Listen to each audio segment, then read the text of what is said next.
Greetings from Lord Watitune to our citizens, nobility, allies and partners across the globe, be they micronational or macronational.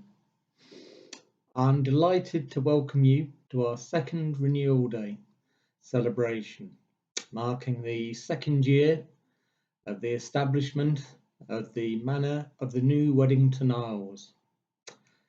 That said, as with many micronations, we can trace our historic and cultural roots back much further than that.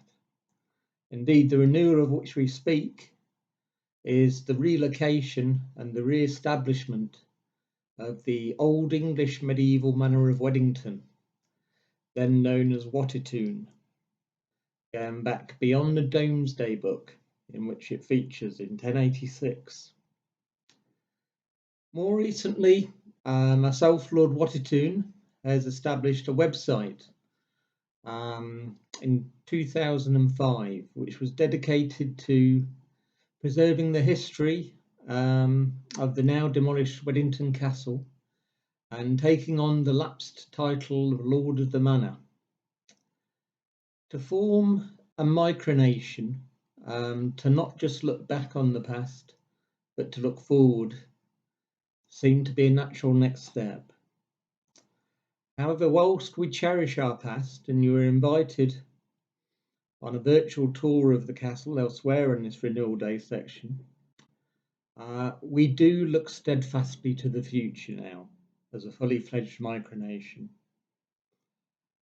In relocating from England to Australia and claiming the formerly unclaimed Phantom Isles of the former Royal Company's Islands in the South Indian Ocean, we have opened a new chapter to Weddington here, a new Weddington. We have already made great advances thanks to our new Weddington contingent of citizens and nobility and allies, advances we seek to continue and build upon in the coming years. To name but a few, to foster a shared culture and friendly competition by bringing micronations together through sporting and cultural events, led by our flagship Micronational Soccer League Cup competition. This has been hugely successful and the competitors have really engaged with the league. Kudos must go to Countess Anne of Salop in the Empire of Lemark for her services to microsport. She is an ever-present figure in the microsporting arena.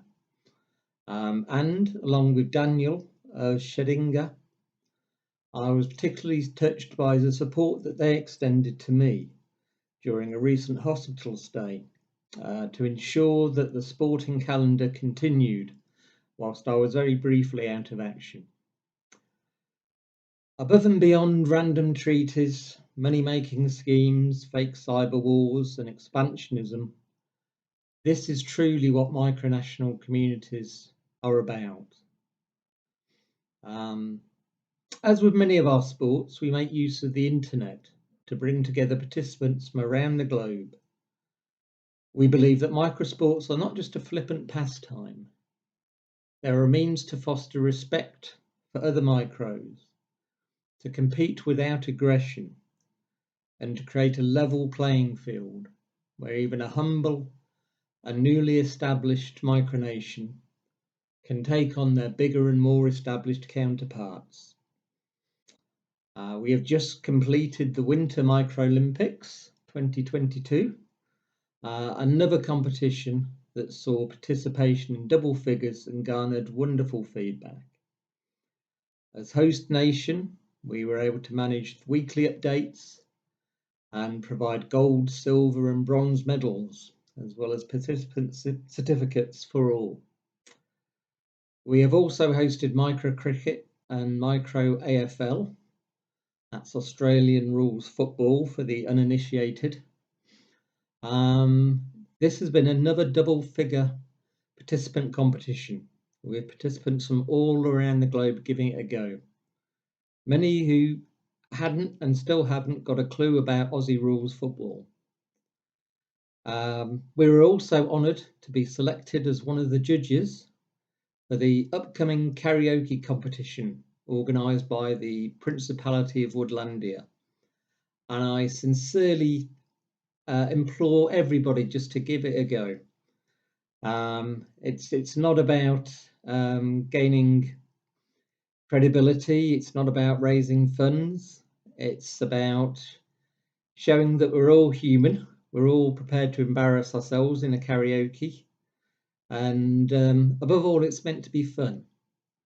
And micronationalism can be fun. An old mentor of mine used to say, and this has always stuck with me, you don't have to be miserable to take things seriously. But having said that, on a more serious side, New Weddington has actively sought to bridge the gap between micronations and the local macro community and government within which they exist. Recognition from our local ACT, which stands for Australian Capital Territory, the capital of Australia, has been achieved over the last years or so. This includes the awarding of a lifetime achievement in supporting people with disadvantages and championing their rights to inclusion, which I was humbled to accept recently as part of the ACT Chief Minister's Inclusion Awards, which were presented at Parliament House. More tangible outcomes have been achieved as well. New Weddington have been awarded a grant of 3,000 Australian dollars as an organisation to run a project to help people with disabilities through art. And in addition to that, we have proactively sent teams to help with local projects, such as National Cleanup Day on the 6th of March, establishing a community garden, now named the New Weddington Isles Community Garden, and working with local groups on initiatives such as the 14-kilometre Peace Walk in Canberra and completing a joint event with the Canberra Walking Group, sponsored by the Principality of Sealand, to climb Mount Kosciuszko, which is the highest peak in Australia. You'll find details of that elsewhere in the Renewal Day section. We were also presented with the chance to join macronations from around the world in the National Multicultural Festival. Whilst this was postponed due to COVID again last month, we were able to carry our flag in the Canberra Day Multinational Festival Parade and give out New Weddington merchandise, as well as talking to members of the press and public and handing out some information leaflets about us.